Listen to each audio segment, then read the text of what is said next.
Hi everybody, my name's Newman and welcome to My Life with Plants. I'm so glad that you could watch today, and for my very first program I would like to talk about Calatheas with you. Now Calatheas are those tropical plants that a lot of us like to have in our home, and sometimes they do really great and other times they don't. So I'd like to go through with you some of the things that have been successful for me. And if you like this program, please give it a thumbs up and subscribe. And anyway, let's get on with it. This here is a Calathea makoyana, and I've been growing this plant for about 3 years now. It's been doing really successful. I'd like to share some growing tips with you. So Calathea leaves move due to a phenomenon called nyctinancy, which occurs when the plant reacts to changes in light levels to enable them to better photosynthesis during daylight hours.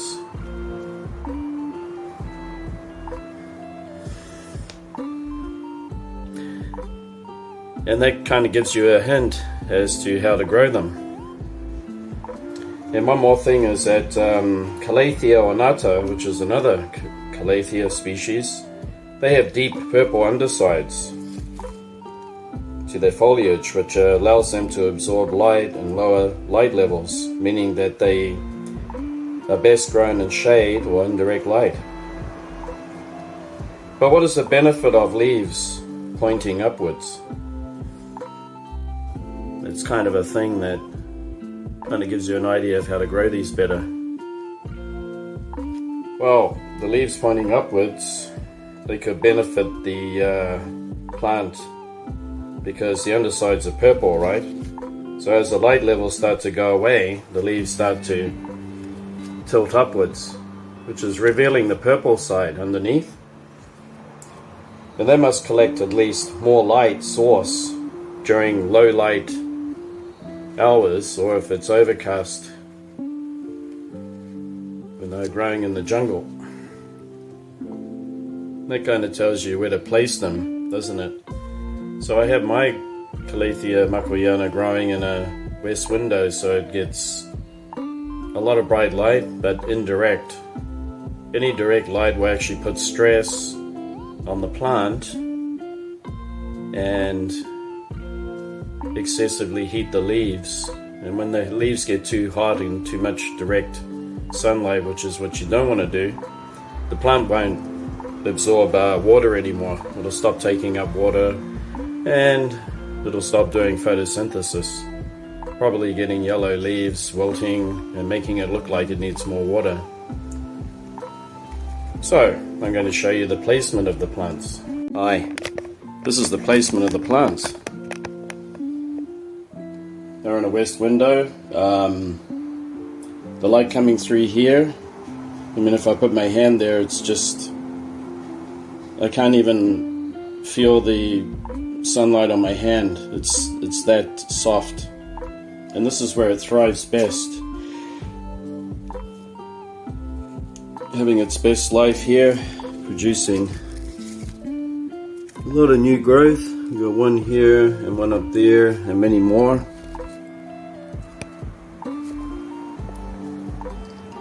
And all I can say is that the temperature here is very, very mild, just warm, and there's a lot of humidity. And that's the placement. I'd like you to have a look at this Calathea that I bought just recently, and it's Calathea Bellmarks. And under here you can see the purple. So during the night or low light hours, the leaves start to tilt up or go up, which reveals the undersides more, which means that its function, I believe, is to show these purple sides to the light source, to get all the light that they can. Calatheas are plants that are native to tropical rainforests in South and Central America and the West Indies. they often have large round leaves, and that's so that they can absorb all the light that they can in the jungle. Now this one is just recently been repotted, and it's kept slightly moist. Now let's talk about how to water Calatheas. As we're looking at these Calatheas here, I like to keep the soil moist from spring to autumn and provide humidity. You could do that by getting a self-watering pot like this Syngonium is in. You can fill the bottom with leca bowls and keep just a little bit of water in the bottom reservoir. That will increase the humidity, which is enough humidity. I never had any trouble with that amount of humidity, even in months during the winter when the humidity is very low. The plant seems to survive quite well.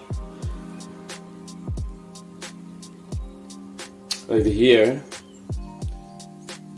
we have some brown tips. It's winter stress because in this room it can get down to 10 degrees.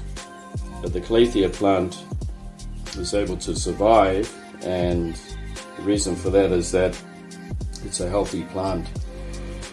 And this is part of the hardest part about growing Calatheas, is that they need consistent warmth. I'm not able to provide that during the winter when it gets quite cold in this room. The light levels can be quite high though, and the humidity is very low. But what I do is I never fail to keep the potting medium just slightly moist to give it enough humidity, and browning tips is just a part of the life cycle of the plant, can't be avoided. For those of you that live in tropical areas, you probably would never have this experience. These are the things that you go through as a plant parent, and you just have to remind yourself that it'll have a good flush of new growth, and not all the leaves will be so damaged. This one does have a little bit of browning on the tip there. If it really does bother you, you can get a pair of scissors that have been disinfected and just trim it off on the edge. But it doesn't really bother me.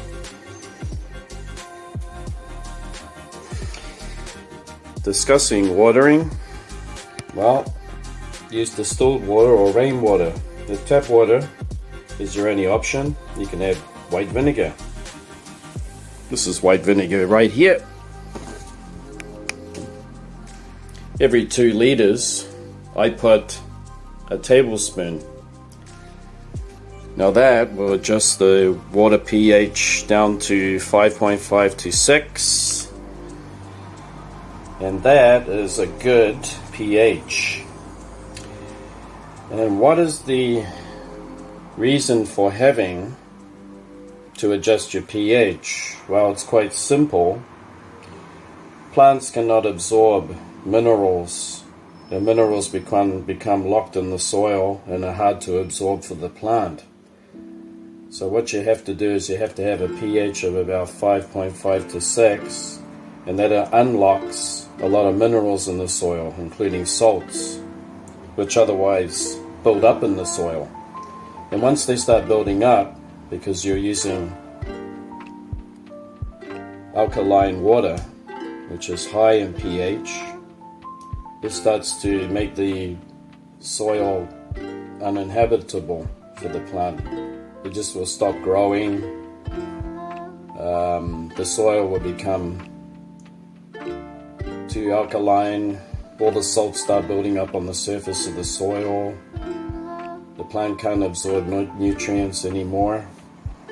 And that's the reason why you got to have a pH of around 5.5 to 6. Another thing that you can do, which Calatheas love, and I'll just show you here. Sorry about that, I didn't get it ready. While I'm thinking about it, I'll show you. This is green tea. These are green tea bags. And I put one of these every 2 to 3 liters of water from the tap, and I just leave the lid off the container like that. And I'll leave the lid off. It lets all the chemicals that might be in tap water to dissipate out into the air. I put one of these in. Green tea makes the pH just perfect and provides calcium, magnesium, and zinc and other minerals that plants really need. They really love it. So that's another growing tip for you. Anyway, I'm glad that you watched my first program on YouTube, and I hope you liked it, and give it a thumbs up if you liked this content. And there will be many more programs coming up about plants and how to grow them, from orchids to houseplants to cacti, succulents. And I look forward to seeing you next time. Thanks for watching, and see you next time. Bye.